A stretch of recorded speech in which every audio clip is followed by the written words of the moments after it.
Sebelum kita lanjut, jangan lupa like, comment, subscribe, dan nyalakan notifikasinya agar tidak ketinggalan info terbaru lainnya. Semoga bermanfaat.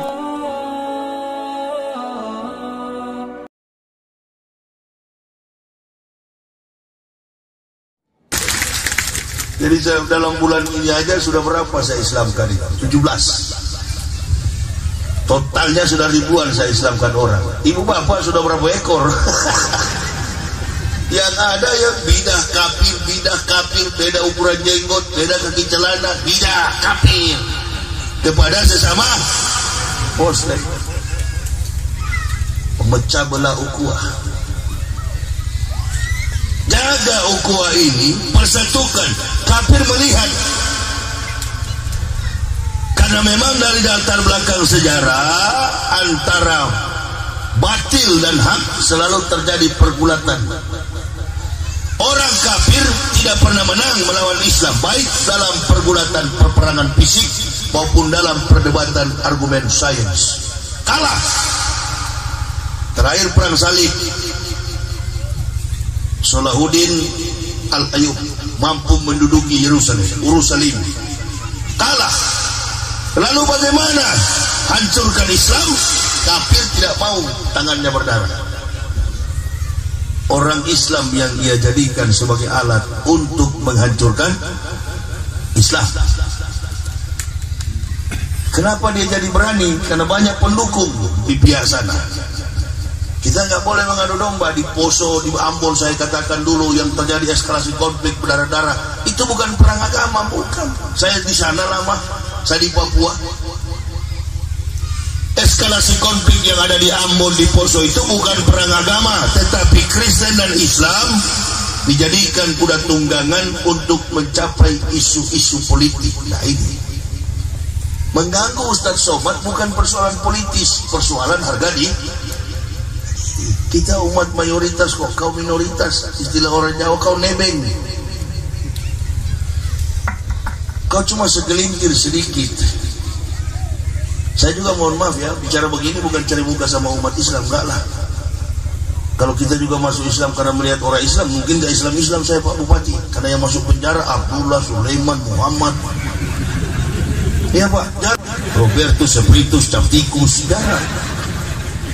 Ya, terus dari mana tolok ukur Islam itu kami kaji? Allahu Akbar.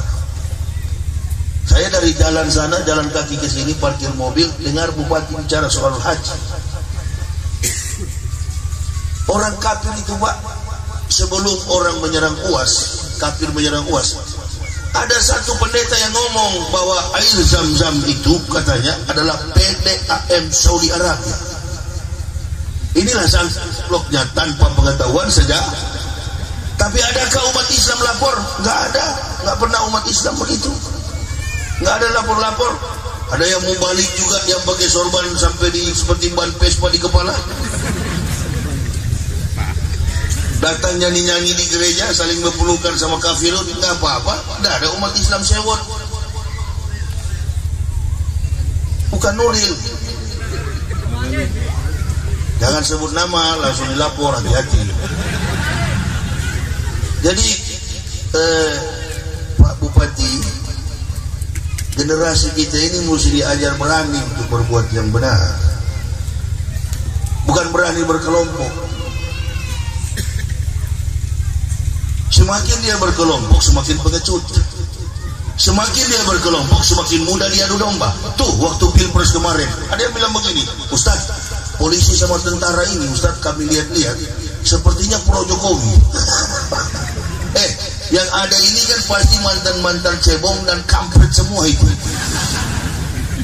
Berhenti itu, berhenti darah guna itu. Polisi, tentara di mana-mana pun, siapa presidennya, bupati yang ada sekarang, kalau perintahkan dalam unsur musbidah pasti mereka dengar.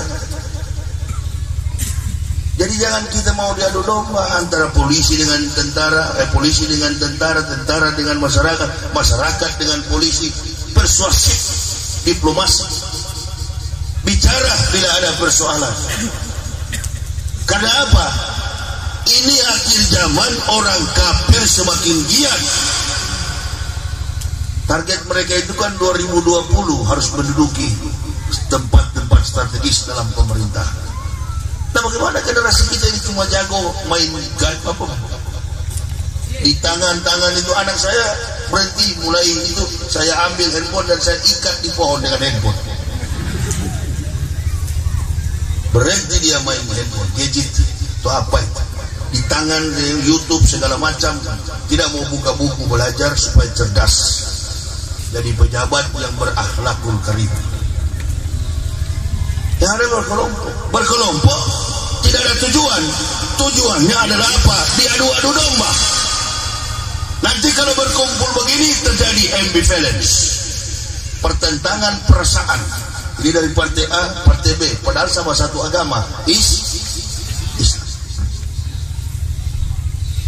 Jadi saya ini berkeliling Indonesia, Pak Bupati, bukan cuma tadi malam, saya sampai sekarang belum tidur dan sudah biasa, sudah puluhan tahun, sudah 12 tahun saya begitu.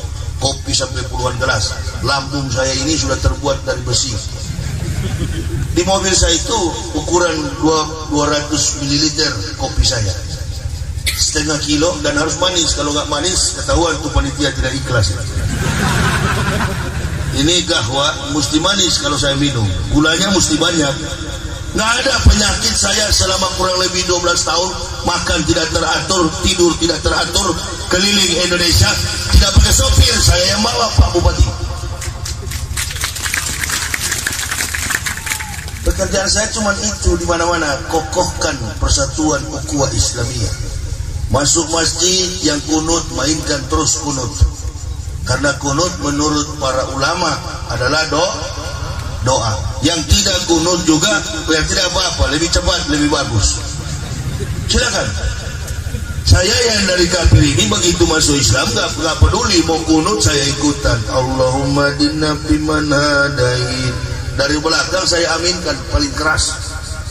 Kalau si imam juga tak kunut, saya juga ikutan tak kunut. Disuruh pimpin sholat subuh, jangan harap saya mau. Saya nggak mau. Saya sering isi kajian subuh, kuliah subuh. Ustaz, antum jadi imam, nggak mau saya. Didesak oleh panitia, kenapa Ustaz antum nggak mau? Ini penghormatan kami terhadap ente. Saya bilang bukan. Masalahnya sholat subuh ini ada yang kunut, ada yang tidak. Saya jangan. Saya ini Islamnya tidak NU, tidak Muhammadiyah. Kalian yang suka kunut itu kan kebanyakan NU. Yang tidak kunut itu kan Muhammad. Nah, saya nggak mau. Saya paling suka kalau mimpin sholat itu zuhur sama asar. Nggak bunyi itu, Pak. Iya, paling senang saya kalau itu. Ini sound system bagaimana yang bunyi? Jadi kalau sholat subuh nggak mau saya, karena ada orang NU di belakang, ada juga Muhammadiyah. Saya bagaimana? Saya bukan dua-dua itu, dan saya nggak mau berkumpul-kumpul dengan hal-hal begitu. Nggak. Saya berdakwah ini tidak ada yang suruh, saya sendiri yang berdakwah. Kemana-mana pergi selalu dengan istri anak, bak mobil kami dari Jakarta keliling. Seringkali jemaah bertanya, Ustaz, pernah nggak orang Kristen cegat? Oh ya, pertama-tama baru masuk Islam, target saya Manado, banyak puluhan ribu yang masuk Islam. Saya baru masuk Islam, Manado itu 0,18%, Pak Bupati. Kalau sekarang Bapak lihat di apa itu,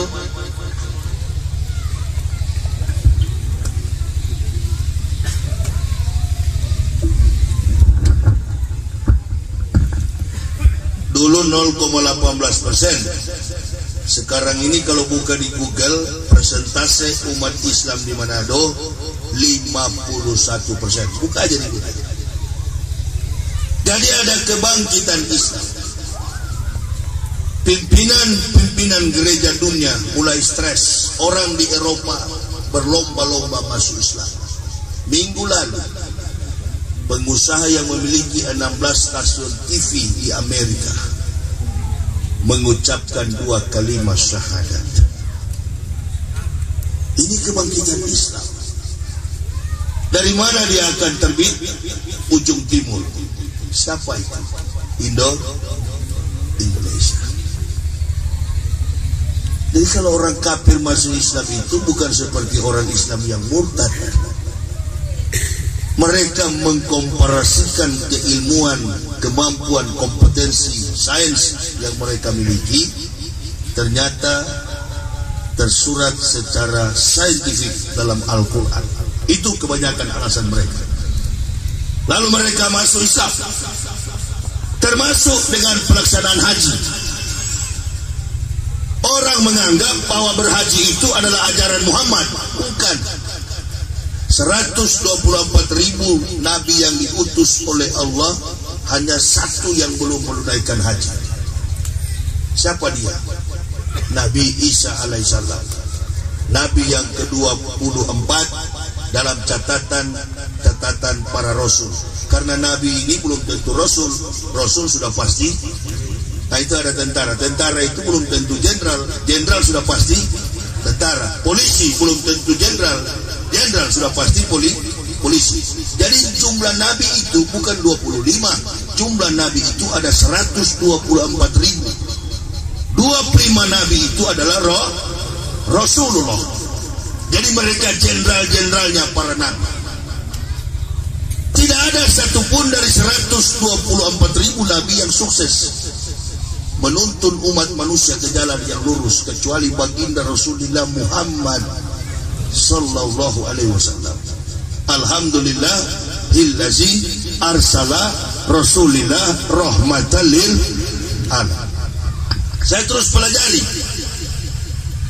Kalau memang Muhammad ini nabi yang terakhir, nabi yang benar, nabi yang menjadi kunci penutup risalah kalimatullahi, saya akan masuk Islam. Tapi yang jadi pertanyaan saya pertama adalah, apakah Muhammad relevan dengan kisah Ibrahim? Kalau ada Al-Quran menginformasikan itu, saya akan masuk Islam. Ternyata benar. Tauhid yang dilakukan oleh umat Islam ini adalah iman tauhid yang dipraktikkan oleh para nabi, khususnya bapak dari segala nabi, Abu Anbiya Ibrahim alaihi salam. Jadi Allah perintahkan Pak Bupati, Ibrahim, tinggalkanlah negerimu, pergilah engkau ke lembah Makkah yang tandus dan gersang. Apa yang dibawa oleh Ibrahim? Hajar Aswad. Profesor Dr. Lawrence Edward Joseph, dia mengadakan satu observasi, penelitian ilmiah, karena dia angkasawan, dia astronom Amerika. Meminta izin kepada Raja King Abdullah untuk mencari tahu batu hitam Hajar Aswad yang ada dalam Ka'bah. Kata Raja King Abdullah, antum tak boleh masuk ke dalam karena ente kafir. Itu areal Masjidil Haram, disebut Masjidil Haram, disebut Tanah Haram karena di dalamnya terdapat berbatasan penuh dengan bangunan masjid. Maka disebut dengan Masjidil Haram. Jadi orang kafir nggak boleh masuk ke dalam situ. Boleh kau melihat Ka'bah itu hanya dari udara, plus dari langit kau boleh sorot ke bawah dengan menggunakan teleskop. Apa yang terjadi? Beliau menyimpulkan dalam sebuah koran terkemuka di Amerika, New York Times. Beliau berkata, kita berhutang besar kepada umat Islam. Andai mereka tidak tawaf dan sholat 5 waktu, maka berhentilah putaran bumi ini. Karena superkonduktor yang berpusat di Hajar Aswad tidak lagi memancarkan gelombang elektromagnetik. Apa itu Hajar Aswad? Menurut Lawrence Edward Joseph, Hajar Aswad itu adalah batu meteor yang mengandung kadar logam 23.000 kali lebih tebal daripada baja yang ada. Ini sumbangsi orang Islam bagi dunia. Beruntunglah orang-orang yang mendapat hidayah. Beruntung Bapak Ibu. Dari latar belakang orang Asia, Bapak Ibu dan saya ini kan nenek moyang kita bukan Islam. Baik dia orang Jawa, dia orang Sumatera, dia orang Aceh, dia Sulawesi, dia Papua, semua komponen masyarakat Asia khususnya Indonesia, nenek moyang kita tuh bukan Islam. Nenek moyang kita dulunya penyembah berhala, praktik okultistik, menyembah batu, menyembah benda-benda mistik. Lalu datanglah Rasulullah SAW, kaum Gujarat datang ke Indonesia dengan menetapkan kitab suci Al-Quran sebagai pedoman, rahmatul lil mu'min, rahmat sekaligus petunjuk bagi orang beriman. Orang tua-tua kita mengenal Islam, tapi di bagian Sulawesi sana banyak yang tidak mendapat hidayah, termasuk di kampung kami, Manado. 99,9% orang Manado asli yang punya marga seperti saya, Holland Spragen, didikan Belanda, tidak beragama Islam. Sulit untuk masuk Islam. Beda dengan orang Batak. Orang Batak ini ternyata mayoritasnya Muslim. Saya baru pulang dari Medan dan baru diberikan penghargaan oleh Rektor Universitas Islam Sumatera Utara, UISU. Saya kemarin dibikin representasi di kampus UISU. Kemarin siang zuhur. Dan beliau menceritakan ini universitas paling tua Ustaz. Tapi nenek moyang kami dulu ini adalah penyembah berhala. Sama. Di Kalimantan pun ada itu agama Kaharingan. Sampai sekarang masih ada. Jadi lahan dakwah ini masih terbuka luas. Orang Papua yang diislamkan oleh mubalik yang bernama Fadlan Karamatan, puluhan ribu yang sudah masuk Islam. Yang tadinya tidak pakai baju disadarkan oleh Fadlan masuk Islam. Andaikan orang Papua ini semua masuk Islam, yakin 1000% saya masyarakat Papua ini akan hidup dengan baik dan tenang. Karena hanya Islam yang bisa menuntun manusia ini menjadi sadar dari pemabuk tidak pemabuk, dari maksiat hilang maksiatnya. Tapi Ustaz, banyak orang Islam berbuat maksiat. Ya sudahlah, itu produk kafir, dia ikut-ikut. Tapi pada dasarnya orang-orang Islam itu orang baik. Tidak ada orang Islam itu yang kurang ajar, nggak ada. Karena ajarannya yang saya percaya. La yagurrannaka taqallubul ladzina kafaru fil bilad mata'ul qalil summa mawahum jahannam wa bi'sal mihad. Janganlah kalian terpedaya dengan kegiatan orang-orang kafir, gaya, style orang-orang kafir yang ada di sekitar. Sesungguhnya tempat kembali mereka neraka jahanam yang sangat penuh. Jadi kalau ada orang mukmin yang terpengaruh melakukan perbuatan di luar aturan Islam, yaitu cuma terpengaruh. Tugas kita sebagai pendakwah meluruskan. Saya berdakwah di Bandung, saya tidak tahu di belakang masjid itu ada orang Islam yang sudah tidak sholat 30 tahun, makelar tanah. Setiap ada momentum maulud dia cuma dengar, dia cuek, dia tidak sholat berjamaah selama 30 tahun. Begitu saya ceramah dia menangis, datang menyerah. Sampai jenglot yang dibakar itu, katanya kalau dibakar itu Ustaz, sudah beberapa Ustaz bakar itu, kemudian balik menyerang kepada Ustaz itu, sakit. Saya bilang kalau saya enggak lah, karena saya bukan temannya dia dulu.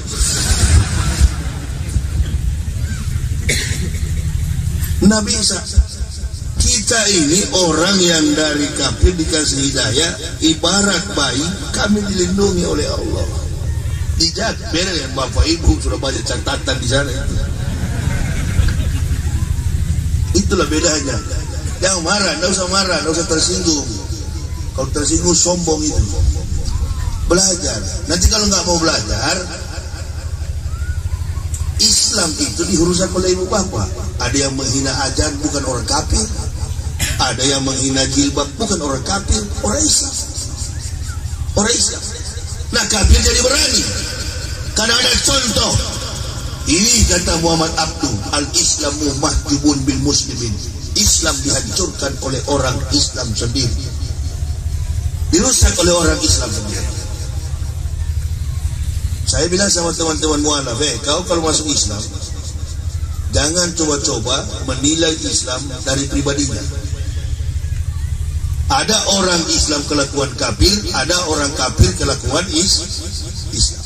Ada itu. Orang kafir kelakuan Islam, orang Islam kelakuan kafir. Itu biasa. Dalam etika hidup manusia itu begitu. Sehingga kita bisa bilang begini, lebih baik dia yang kafir daripada dia itu yang muslim.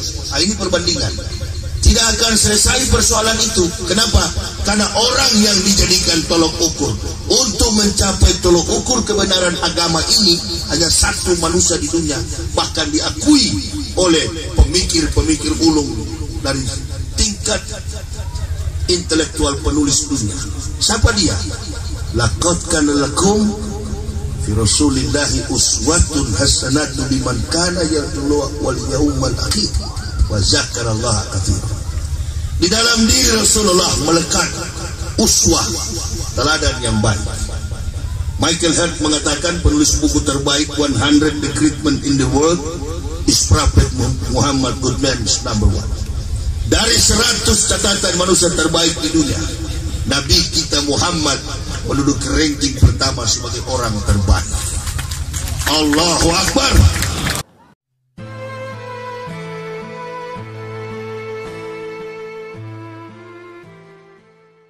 Terima kasih sudah menonton. Ambil positifnya dari ceramah berikut. Silahkan berikan komentar terbaik kalian. Jangan lupa subscribe bagi yang belum, berikan like jika suka, dan bagikan link videonya ke seluruh media sosial yang kalian miliki. Terima kasih. Assalamualaikum warahmatullahi wabarakatuh.